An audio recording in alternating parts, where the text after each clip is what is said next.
Hey everyone, it's Melissa.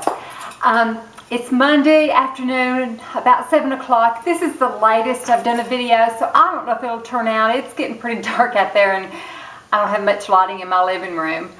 I wanted to, well first, the reason I'm so late doing this video, I had, just people would call, I would have to run out.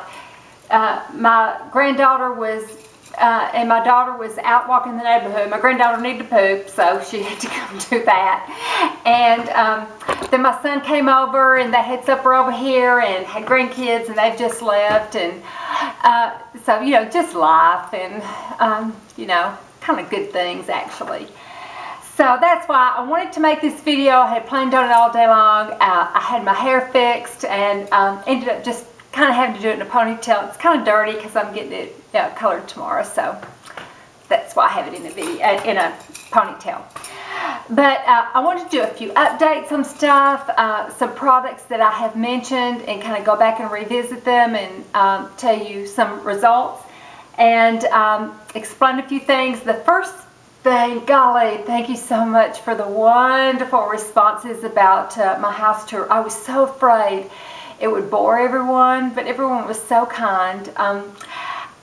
I'll do more, somebody asked me, told me to go a little bit slower, but I was so afraid that people would be bored that I was like, okay, here, okay, done that, okay, get it done so your attention won't wander too much. But I'll do more later on.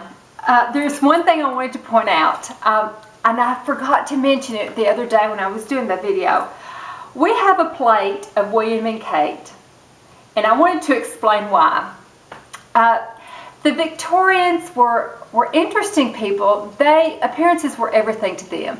They wanted to appear richer than they would. That's why they felt painted a lot, because they might use cheap materials like cheaper wood in their house, but they would faux paint it to look like a more expensive wood.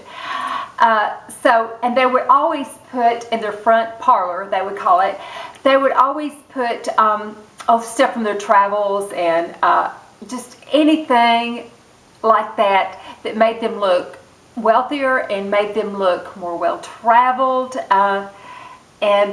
So when we were over there, we were thinking, if a Victorian had gone to England to but be in the same town where a royal wedding took place, or a coronation or something like that, they would probably get a commemorative plate. So that's what we did, and we displayed it on our mantle like they would have done. So that kind of explains that. And I've also had people ask me about going gluten-free, and it is hard, and it's easier, I suspect, now than it used to be.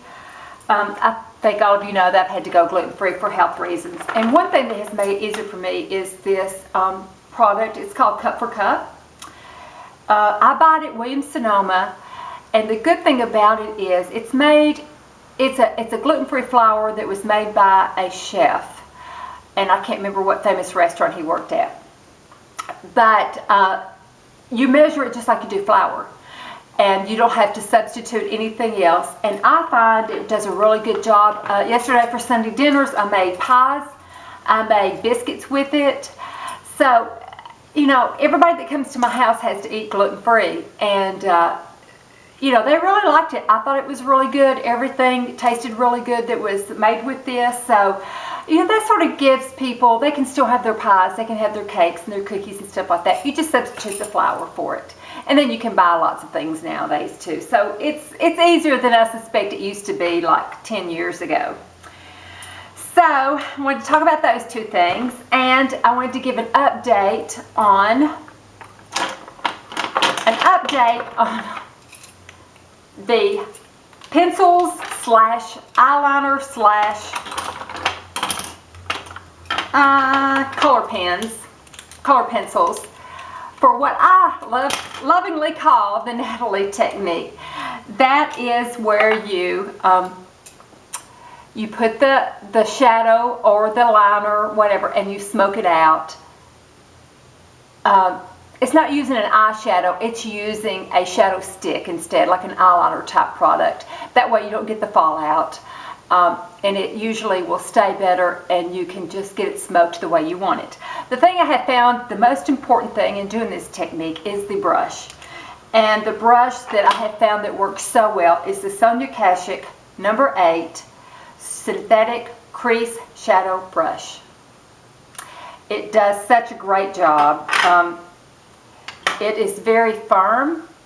It's so dark, I hope you can see all this. It's very firm, but very dense too, and it just really smokes things out nicely. And I love doing that technique because, you know, I just have such bad, I don't know, I get messy with my eyeshadow, and I end up with a lot of fallout, and then I have to, you know, wet my finger and, you know, try to smudge it or smooth it or whatever, and, you know, that always didn't turn out too good. But get 2 of these because Oliver got hold of my first one, and it turned out like that. So that wasn't good. So I was going to give you basically the ones that were really good, and they were all about the same. The best one to use, of course, is the Sue Devitt that has been discontinued because the company closed. I think you can still find it at Amazon. I think maybe you can find it at Macy's. That does the best, just hands down. The one that does the next best for me is the Mary Kay at Play. You know, I really like the Mary Kay eyeshadows. But the Mary Kay at Play eye pencil does a great job. It's a chubby pencil. And most of these are chubby pencils because you can just spread it better because the color part is just thicker. But this Mary Kay at Play does a really great job, and it lasts really well. And the color I got was Smoke Plum, I believe. There's Smoke Plum or Smoke Violet. It is, no, here it is, sorry. It is called, oh, it's so dark in here, come on. Well, I've missed it completely, Purple Smoke. There you go. But I have used it pretty much every day since, trying to wean myself from the Sue Devitt. But basically, I got a lot of soft pencils. This is NYX, worked well. The NARS Fat One worked well, lasted pretty well. Pixie, so I got some cheap, some more expensive. Got, let's see, I think this is Milani, the chubby pencil. Here's a Jordana. This is the Master Smoky from Maybelline that smokes things out. Didn't like this one as much. It was a little hard to spread. The Stilo is nice, and the thing I liked about it too was you didn't have to sharpen it. The thing about these soft crayons, they are a little hard to sharpen. They want to just kind of, they're soft, and so they get all over the sharpener, and you kind of have to keep sharpening, and you end up wasting product. So that was nice. Here's another Jordana, and here's a Wet n Wild. It is called Idolize. It was good. They were the e.l.f. was kind of intriguing because it was a big fat one, so it could really could smudge it up nicely, and it lasted pretty well too.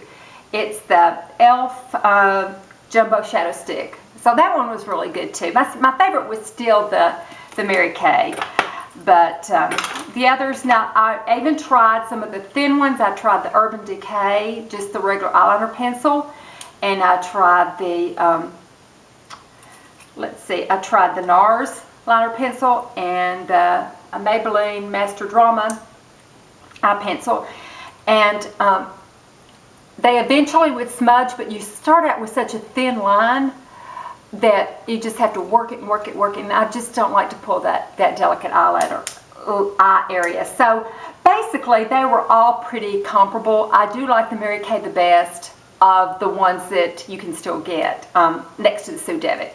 So an update on that. But the most important thing is that brush. It really does a great job of smoking it out. An update, I did a video where I was starting to use the Nerium AD. So I wanted to give you an update on that. I have gone through a whole bottle of this. This is my second bottle, and it has pluses and minuses. I did not like it on my face for wrinkles. I thought that it did not do as good a job of firming and getting rid of keeping wrinkles away and getting rid of them as either the Lancome routine that I would sometimes do, but especially the Obagi / SkinCeutical routine. I've done a video on that with the washcloth that I make. It did not do as good a job as that did.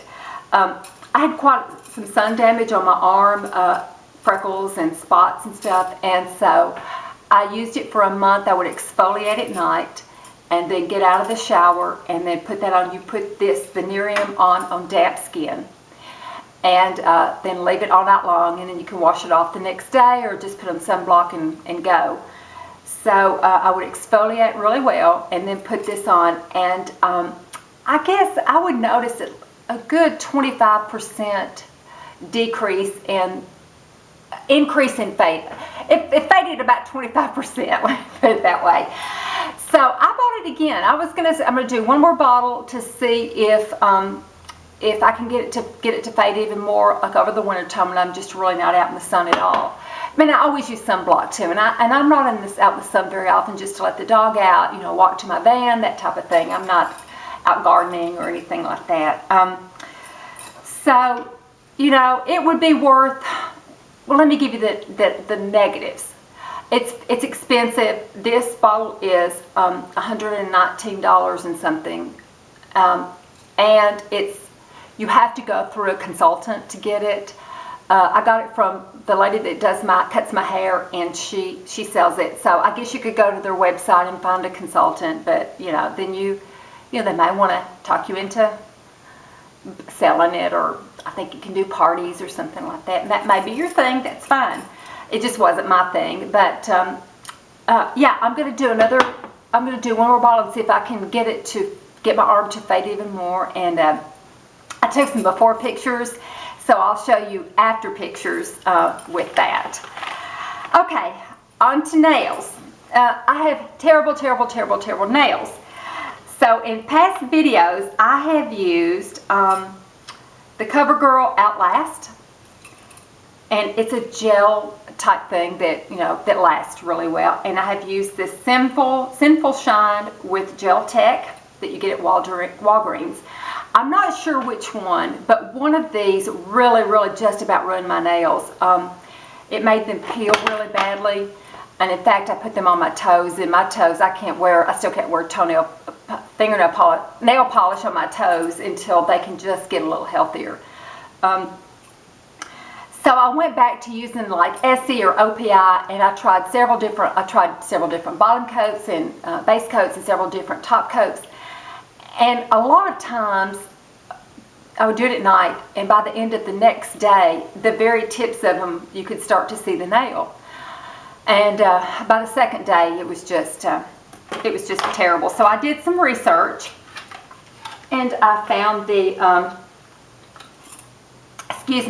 heard really good reviews for the C&D Vinyl Luxe. So I ordered like a sample set from Amazon. And what you do is you don't use the base coat. This is called the actual polish is called the Weekly Polish, and you can get it in different colors.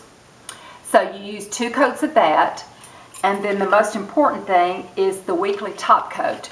And the Weekly Top Coat is supposed to work like, as well as the nails that you do when you sit under the light. And which I've done those before, and it really does last, but it's just hard to take off when I would change polish or whatever. So the good thing about this, it lasts just as well. It's supposed to last a good week, but it's supposed to be easy to take off with just regular fingernail polish remover. So I had heard really good things about it, and I put it on last night, and I'll have to figure out what the color is, because it's really just a kind of a sample of it that I got off of Amazon, kind of a potpourri of it, kind of a smorgasbord of it, maybe. But I guess the important thing is that top coat to use, and it sets really hard within, I think it says within 8 minutes. So I did it last night, and the tips are not showing nail, and that just really doesn't happen very often. I will see if it does any damage to my nails like the others did. I don't have very good nails, and I will keep you posted on that. But so far, I'm kind of encouraged with it, and it looked like it had some pretty colors. The one that I have on now is kind of a dark brownish gray with some kind of sparkle to it, and it was really pretty, and it was really nice going on. It didn't pull, or it wasn't too thick or anything. It was very nice. So like that. And on nails again, my friend, well, first I did a video, I guess probably 2 months ago, on Impress press-on nails. I got them at CVS, and there's the leftovers, and I liked them real well. You pressed them on, but by the end of the day, they were like giving me claustrophobia. When I got in bed, I couldn't do anything, and I knocked the lamp over, and I couldn't do my iPad or anything like that, and it was just making me all nervous, so I just popped them off. But my friend Janae, she's a real good friend. She has a daughter named Laura, who, she's just glamorous and beautiful. But anyway, she always used the fake nails, and she would paint the glue on herself and then stick them on. And so she's done that for quite a while and really liked them. But she tried these press-on nails, and she likes them so much better. She loves them. I thought they worked well. I just couldn't. They just made me nervous. And she said that they will last her a good week, sometimes 10 days. By the end of between 7 and 10 days, one of them will usually pop off. So she'll just go ahead and pop the rest of them off and then start over again. But she's bought several pair of them, and she really, really likes them and can highly recommend them. So I wanted to pass that along because I felt like I maybe didn't give a very good review of them, since they made me nervous, and I couldn't give them a fair chance. So if you're interested in press-on nails, I think that the Impress press-on nails would be a really good one to try. And let me see, before I lose my light totally, I'm going to go in there and do my nighttime routine and wipe down the dog and spend time with my husband and all that kind of stuff. But let me see if there's anything else I wanted to talk about. Nails, and I think that's it. I hope this turns out. If not, I'll do it tomorrow. But thanks for watching. Have a great Monday, rest of the week, and I'll talk to you in a few days. Thanks. Bye-bye.